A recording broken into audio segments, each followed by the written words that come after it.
Hi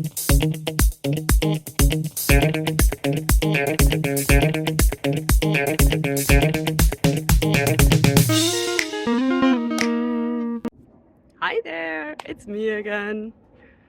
So you all probably recognize the plant that's behind me, right? So the question today is, what will happen if I touch it?